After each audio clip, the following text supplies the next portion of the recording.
श्री गणेशाय नमः। स्वागत है आप सभी का हमारे चैनल में। आज हम इस वीडियो में जानेंगे जब भगवान का घर में वास होता है तो हमें क्या संकेत मिलता है। आइए वीडियो के अंत तक बने रहें। भगवान को खुश करने के लिए हम बहुत सारे पूजा पाठ और व्रत करते हैं। भगवान के आगे सुबह शाम दीपक जलाने से लेकर भोग लगाते हैं ताकि भगवान की कृपा उन पर बनी रहे और उन्हें जीवन में किसी भी तरह की समस्या का सामना न करना पड़े। यह तो हम सभी जानते हैं कि भगवान की पूजा और अर्चना करने में वह हमसे बहुत प्रसन्न होते हैं, पर क्या आप जानते हैं कि वह हमें इस बात का संकेत भी देते हैं। आइए जानते हैं इन संकेतों के बारे में जो आपको ये बताते हैं कि भगवान की आप पर विशेष कृपा है। अगर आपको रात में नींद के दौरान बार बार सपने आते हैं और सपनों में मंदिर, भगवान की मूर्ति या फोटो दिखाई देती है, तो इसका मतलब है कि आप पर भगवान की कृपा बनी हुई है। कई बार ऐसा भी होता है कि आप किसी चीज को लेने के लिए आगे बढ़ते हैं, लेकिन लेते वक्त आपके मन में उसे लेकर कुछ संशय आ जाता है। सब कुछ ठीक होने के बाद भी कुछ ऐसा होता है कि हमें उस फैसले को लेने से मन रोक देता है। इसका मतलब ये माना जाता है कि आपके साथ किसी देवी का आशीर्वाद है।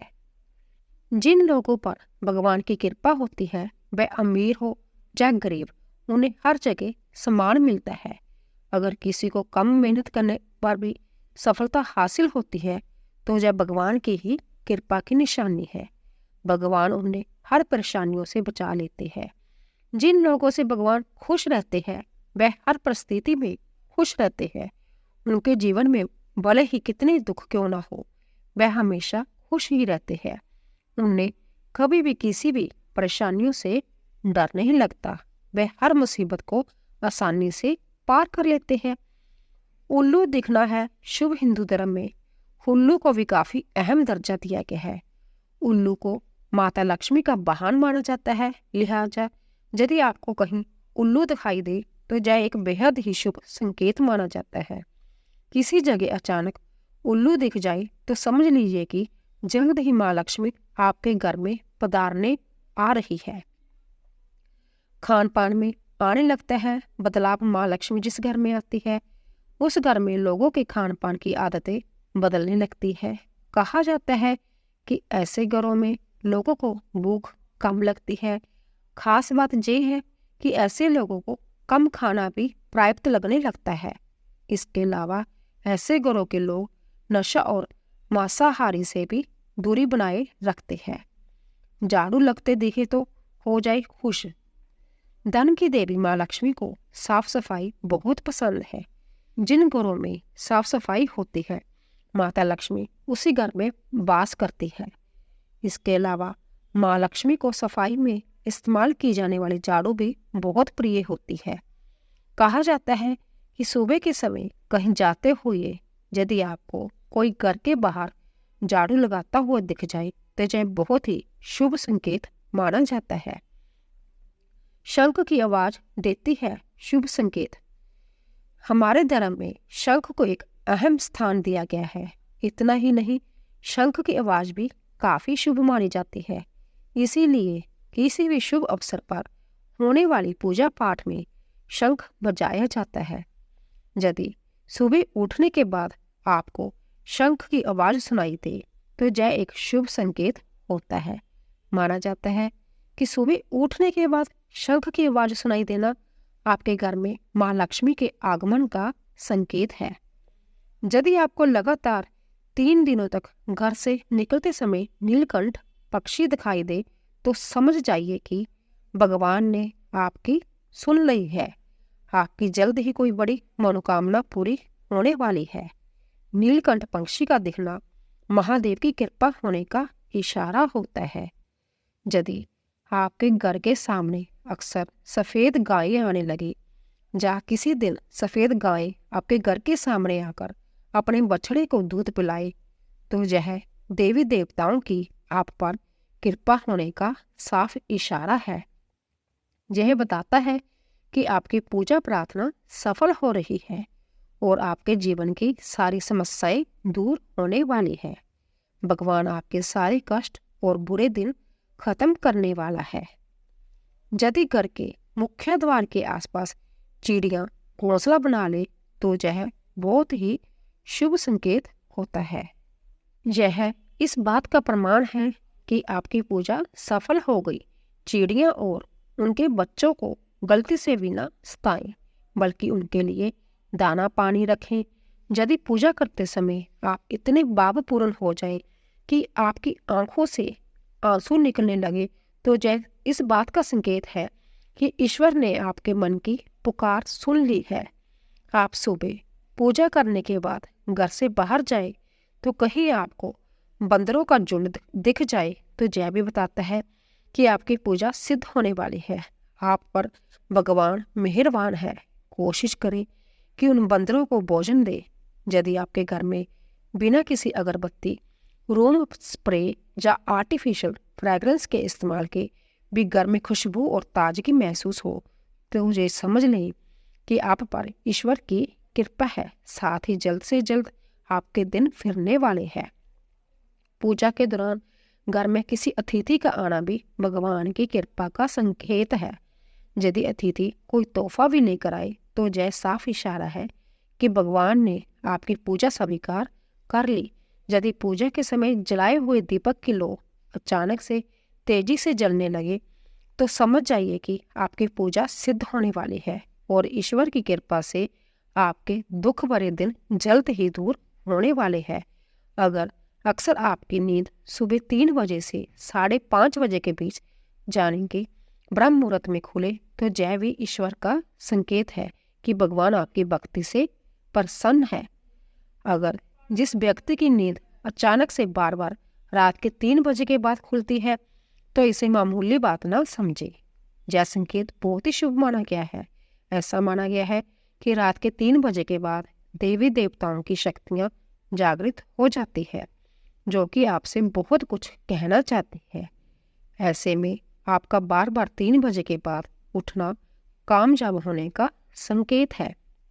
वहीं रात के 3 बजे के बाद देवी देवताओं से मांगा हुआ वरदान कभी खाली नहीं जाता। ईश्वर आपकी प्रार्थना अवश्य सुनते हैं। अगर आपको आपके सपनों में ऊंचे ऊंचे पर्वत दिखाई देते हैं और वहां से बहता हुआ झरना आपको दिखाई देता है और इस जल को आप पी लेते हैं तो निश्चित तौर पर आपको कामयाबी अवश्य प्राप्त होती है। अगर आप अपनी शिक्षा का सही प्रयोग करके उससे परिवार चला रहे हैं तो यह ईश्वरीय कृपा से ही संभव है। दुनिया में तमाम ऐसे लोग हैं जो शिक्षित होने के बावजूद भी शिक्षा का सही प्रयोग नहीं कर पाते। जिन लोगों की सेहत अच्छी रहती है उन पर भी परमेश्वर की विशेष कृपा है।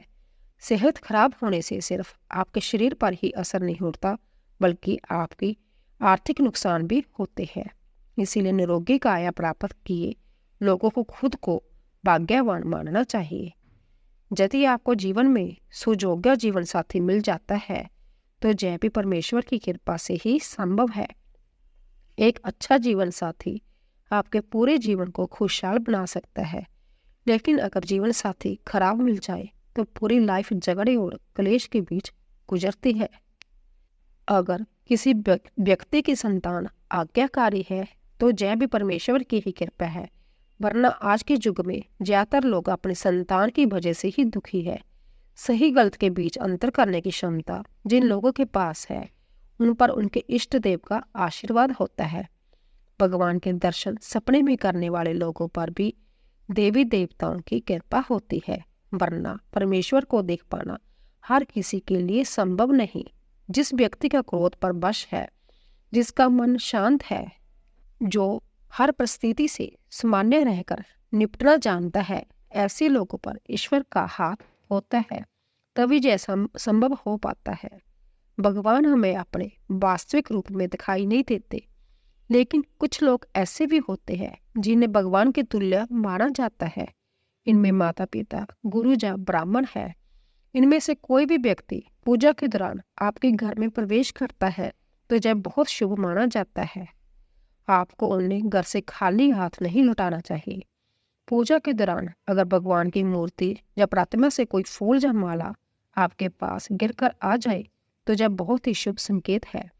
इससे पता चलता है कि भगवान की कृपा आप पर बनी हुई है और आपकी मनोकामना जल्द ही पूरी होने वाली है। ईश्वर अगर आपसे प्रेम करते हैं तो उनका सबसे पहला संकेत ये होता है कि आप जो भी करोगे उसमें आपको विफलता मिलेगी। जी हाँ, यह सुनकर आपको बेशक अजीब और बुरा लग रहा होगा, मगर यह सच्चाई है कि आप हर चीज में अपना 100% दोगे, मेहनत करोगे, लेकिन आपको सफलता नहीं मिलेगी। और जब बार बार होगा जब तक कि आपकी आंखें खुल नहीं जाती। दूसरा संकेत ये है कि आपका अपने ऊपर जो विश्वास है वह खत्म हो जाएगा। जब ईश्वर आपके साथ होते हैं तो आपको बिल्कुल अकेला फील होगा। आप नहीं समझ पाओगे कि आपको आगे क्या करना चाहिए। आप खुद को ऐसी स्थिति में महसूस करोगे जहां कोई आपकी मदद नहीं करेगा। आप किसी को अपनी परेशानी शेयर नहीं कर सकते, और अगर बता भी दोगे किसी को तो उनके लिए यह बहुत छोटी बात होगी, जहाँ वह इस पर ध्यान ही नहीं देंगे। इस अवस्था में दुख आप में चरम सीमा पर होगा। आपको लगेगा मानो कि इससे ज्यादा और क्या बुरा हो सकता है। आप दुख की चरम सीमा को महसूस कर लेंगे। आपने महान संतों के जीवनों को देखा है, उनके जीवन में भी बड़े से बड़ा दुख का पल आया होगा और फिर उनके अंदर वैराग्य आया है। तब इस जीवन और भौतिक सुखों से आगे ईश्वर को जानने की उनके अंदर प्यास जगी। इस प्रकार अंत में उन्होंने ईश्वर का साक्षात भी प्राप्त कर लिया। इन दुखों से इंसान टूट तो जाता है, लेकिन इन्हीं दुखों से उसमें ईश्वर के प्रति प्रेम भी विकसित हो जाता है। वह यह समझ जाता है कि संसार में सारे सुख नहीं है, कुछ ऐसा है जो संसार से परे है, जो ईश्वर ही है। ईश्वर सबसे पहले हमें हारना ही सिखाते हैं, क्योंकि जब तक आप हार को नहीं समझते तब तक आप जीत को भी नहीं समझ सकते। क्योंकि जब आपकी सारी उम्मीदें टूट जाएंगी तब आपके अंदर एक इनर सर्च शुरू होगी। इससे आप खुद को ही परखोगे। आप अपने अंदर की खामियों को जड़ से समझने का प्रयास करोगे। जो कुछ भी खो दिया या जिसमें भी विफल हुए हो, आप उसका कारण ढूंढोगे। आप खुद से सवाल करोगे। यही वह वक्त होता है जब आप अपनी अंतर आत्मा से जुड़ने लग जाते हैं और आपके जीवन में एक नया बदलाव आने लगता है। इस अवस्था में आपके चरित्र में बदलाव होगा। जब आप खुद से लड़ने लगते हो तब आप अपनी खामियों को समझने भी लगते हो। इससे आप खुद को बदलना और तराशना भी शुरू करने लगते हो। इससे आप पहले से अधिक शांत, स्थिर, चीजों को गहराई से देखने वाले बनने लगते हो। जब भी हम ईश्वर की राह में जाने लगते हैं तो वह सबसे पहले हमारे अंदर परिवर्तन लेकर आता है, ताकि हम उसकी भाषा को समझ सके।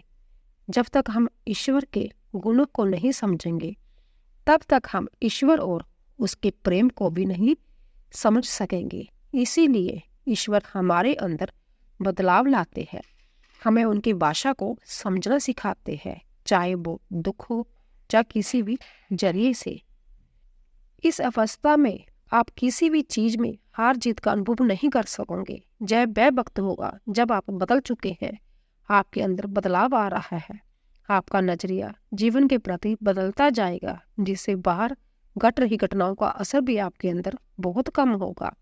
बाहर संसार में होने वाली हर घटना को आप एक नाटक की तरह देखने लगोगे, ना कि एक वास्तविकता के रूप में। आपके अंदर साक्षी भाव आ जाएगा। आपके लिए सब कुछ संसार एक नाटक लगेगा, इससे ज्यादा कुछ भी नहीं। जब आपको यह महसूस होने लगेगा कि आप ईश्वर के बहुत निकट हो, तभी आपको सबसे बड़ा झटका लगेगा।